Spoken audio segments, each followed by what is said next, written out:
Halo semuanya, Assalamualaikum warahmatullahi wabarakatuh. Gimana kabarnya? Semoga teman-teman semua dalam keadaan sehat ya. Jadi, kami dari kelompok 4 yang akan membahas tentang populasi dan sampel, di mana kami merupakan mahasiswa psikologi dari Universitas Malikus Saleh yang akan membahas tentang metode penelitian kuantitatif yang diampu oleh Bapak Rija Musni Escape MKes.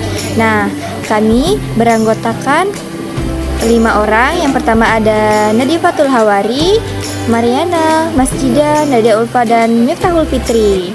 Baik, saya akan menjelaskan pengertian populasi, sampel, dan sampling, kemudian tujuan pengambilan sampel. Yang pertama itu pengertian populasi. Nah, populasi ini adalah keseluruhan kelompok individu atau objek yang diamati peneliti.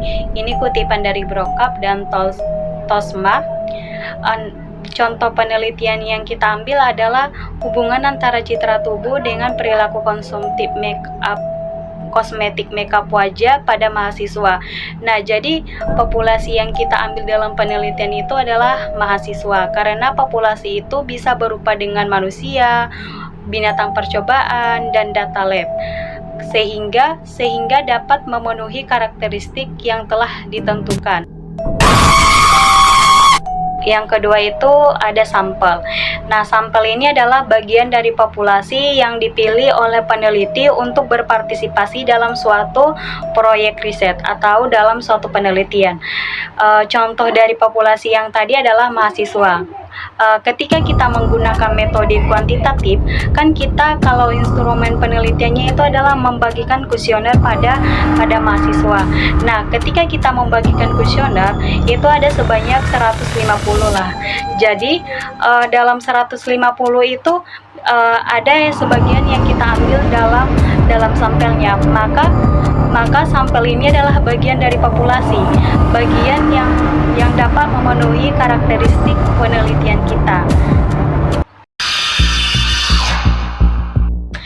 Selanjutnya yang ketiga itu ada sampling. Nah, sampling ini adalah proses menyeleksi populasi yang dapat mewakili populasi yang ada.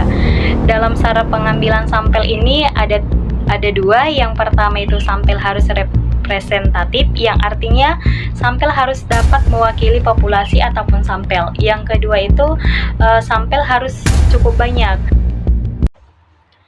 Selanjutnya adalah tujuan pengambilan sampel.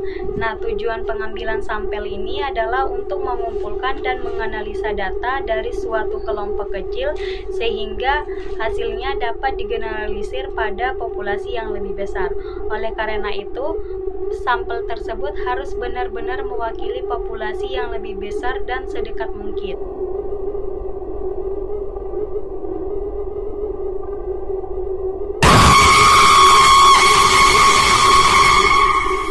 Kegunaan dan keuntungan sampel. Yang pertama, menghemat biaya. Penggunaan sampel bisa lebih murah daripada meneliti seluruh populasi karena biaya pengumpulan data dan analisisnya bisa lebih rendah. Yang kedua, mempercepat pelaksanaan penelitian. Dengan fokus pada sampel, penelitian bisa diselesaikan lebih cepat daripada jika harus melibatkan seluruh populasi. Yang ketiga, menghemat tenaga. Melakukan penelitian pada sampel memerlukan tenaga yang lebih sedikit dibandingkan dengan penelitian pada seluruh populasi. Yang keempat adalah lebih cepat diperoleh hasilnya. Karena fokus pada sampel, proses pengumpulan data dan analisisnya bisa diselesaikan lebih cepat. Yang kelima, hasil yang lebih akurat. Dengan penggunaan sampel yang representatif dengan baik, dihasilkan penelitian bisa lebih akurat karena kesalahan sampling bisa diminimalkan. Yang keenam, memperluas ruang lingkup penelitian. Dengan menggunakan sampel, penelitian bisa memperluas ruang lingkupnya karena lebih mudah mengumpulkan data dari berbagai sumber atau lokasi. Yang ketujuh, mewakili populasi dan lebih spesifik. Yang ketujuh ada mewakili populasi dan lebih spesifik. Sampel yang representatif dapat mewakili populasi secara keseluruhan, sementara sampel yang lebih spesifik dapat memberikan wawasan yang lebih dalam tentang aspek tertentu dari populasi. Kemudian ada sampel yang representasi. Bagaimana sih sampel yang representatif itu? Yang pertama ada homogenitas populasi. Representativitas sampel dipengaruhi oleh seberapa homogen populasi tersebut. Semakin homogen populasinya, semakin mudah untuk mendapatkan sampel yang mewakili populasi secara keseluruhan. Kemudian ada jumlah sampel. Semakin besar jumlah sampel yang dipilih, semakin baik representatifnya dari populasi secara keseluruhan. Kemudian ada karakteristik subjek. Penting untuk memperhatikan berbagai karakteristik subjek yang akan dipelajari agar sampel dapat merepresentasikan keragaman dalam populasi. Kemudian ada adekuantitas teknik pengambilan sampel. Teknik yang digunakan untuk mengambil sampel harus memastikan representativitas dan mengurangi bias sebanyak mungkin. Nah, pembahasan kemudian ada kriteria inklusif dan eksklusif dalam sampel. Yang pertama ada kriteria inklusif. Apa sih kriteria inklusif itu? Yaitu menentukan karakteristik umum subjek penelitian yang masuk dalam populasi target yang akan diteliti. Nah, sedangkan kriteria eksklusif itu yaitu menghilangkan subjek memenuhi kriteria inklusif karena berbagai sebab yang bisa mempengaruhi validitas atau representativitas sampel. Kemudian ada langkah-langkah pengambilan sampel. Yang pertama ada menentukan tujuan penelitian. Mendefinisikan apa yang ingin dicapai melalui penelitian. Yang kedua ada menentukan populasi penelitian, yaitu mengidentifikasikan kelompok yang ingin diteliti. Yang ketiga ada menentukan jenis data yang diperlukan, yaitu apakah data yang diperlukan bersifat kuantitatif, kualitatif, atau keduanya. Yang keempat ada menentukan teknik sampling, yaitu memilih teknik yang sesuai untuk mengambil sampel. Kemudian itu ada teknik penarikan sampling. Teknik penarikan sampling ini terdapat dua. Yang pertama ada random, yaitu probability sampling, dan yang kedua itu ada non-random probability sampling. Adapun teknik random ataupun teknik probability sampling tersebut terdapat 4. Yang pertama itu ada simple random sampling, yang kedua itu ada systematic random sampling, dan yang ketiga itu ada stratified random sampling, dan yang keempat itu ada culture random sampling. Selanjutnya itu ada random probability sampling. Apa sih random probability sampling itu? Nah, random probability sampling adalah teknik sampling yang memberikan peluang sama bagi setiap unsur ataupun anggota populasi untuk dipilih menjadi anggota sampel. Nah, dimana contohnya itu dari setiap anggota tersebut, misalkan ada 5 orang, maka dia memiliki kesempatan yang sama untuk terpilih menjadi sampel. Nah, selanjutnya itu ada teknik random sampling yang pertama. Teknik random sampling yang pertama itu adalah simple random sampling. Simple random sampling adalah proses pemilihan satuan sampling yang sedemikian rupa sehingga setiap satuan sampling dalam populasi mempunyai kesempatan yang sama untuk terpilih dalam sampel. Nah, di mana maksudnya itu setiap anggota ataupun setiap unsur memiliki kesempatan yang sama untuk menjadi sampel. Misalkan dalam anggota tersebut terdiri daripada 5 orang, maka dari 5 orang tersebut akan menjadi sampel, di mana akan dipilih secara acak satu-satu sehingga menjadi sampel. Kemudian yang kedua itu terdapat systematic random sampling. Systematic random sampling adalah cara pengambilan sampel di mana hanya anggota sampel pertama yang dipilih secara random, sedangkan anggota sampel selanjutnya ataupun berikutnya dipilih secara sistematik menurut pola tertentu. Nah, setelah sampel yang pertama dapat, maka sampel selanjutnya itu akan dipilih dengan secara tertentu. Contohnya, misalkan Anda memiliki populasi 100 anggota dan Anda ingin mengambilnya 20 orang, maka Anda akan mengurutkan dari angka 1 sampai 100 dan memilih secara acak mana saja yang terpilih dari 100 tersebut ke dalam 20 sampel. Baik, selanjutnya ada stratified random sampling, di mana stratified random sampling ini adalah cara pengambilan sampel di mana populasi dikualifikasikan menjadi beberapa lapisan berdasarkan kriteria tertentu.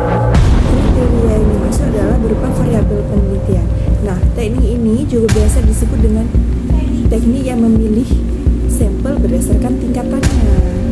Nah, baik yang keempat itu ada cluster random sampling. Adalah pengambilan sampel di mana randomisasi dilakukan tahap pada kelompok, bukan pada anggota populasinya. Nah, ini sering juga disebut dengan sampel secara kelompok atau gugus. Gugus atau kelompok yang diambil sebagai sampel terdiri dari unit geografis. Contohnya tuh misalnya ada desa, kabupaten, kecamatan, dan lainnya. Nah, untuk organisasi sendiri itu bisa kayak organisasi PKK, LKMD, dan banyak lagi yang dapat kita gunakan menggunakan teknik sampel ini. Yang selanjutnya itu ada snowball sampling. Adalah cara pengambilan sampel yang pada awalnya menggunakan responden terbatas, kemudian terus meningkat berdasarkan informasi dari responden pertama. Nah, contohnya gimana? Misalnya saya sedang meneliti tentang perilaku konsumtif mahasiswa dalam belanja online.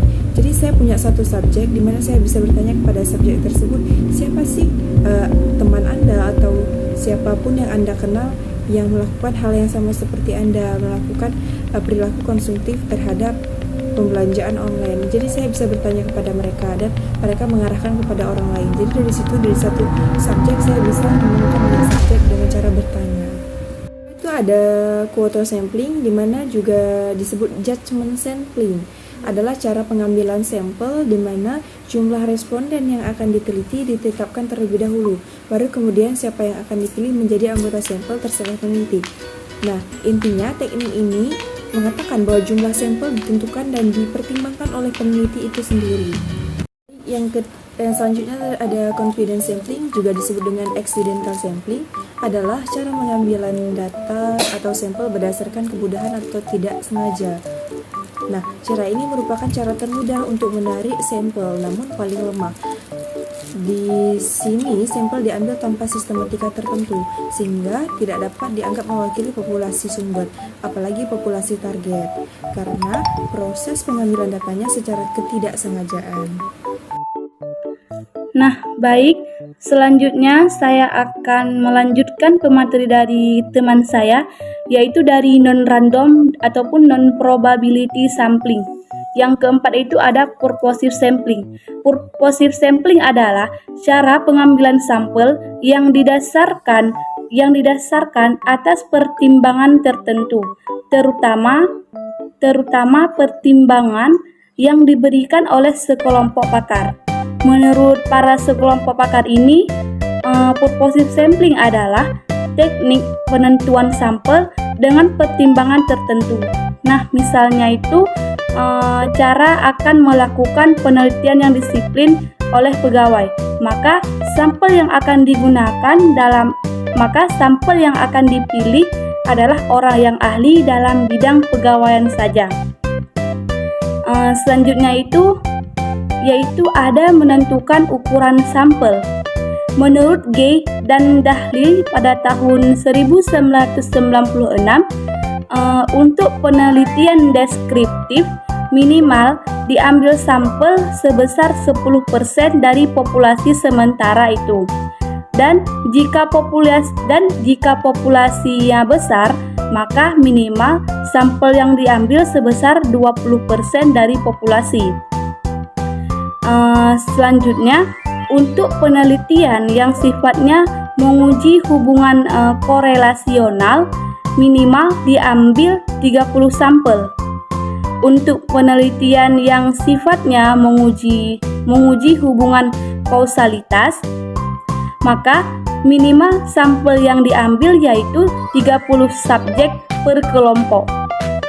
Untuk penelitian eksperimen dianjurkan minimal 15% subjek per kelompok. Selanjutnya yaitu ukuran sampel. Untuk menentukan ukuran sampel dari populasi, maka dapat digunakan sebagai berbagai cara. Nah, misalnya itu dengan rumus Slovin pada tahun 1960 dalam Sevilla pada tahun 1993. Rumusnya yaitu N per 1 tambah NE.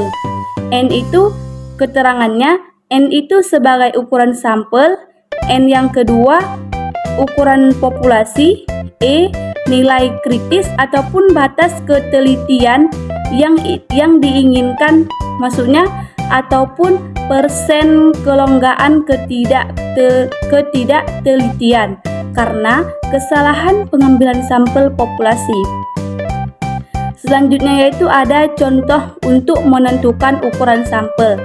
Contohnya yaitu, jika dalam suatu penelitian populasi kita sebesar 9.000 orang dan batas kesalahan yang kita inginkan 2%, maka berapakah ukuran sampel yang mewakilinya?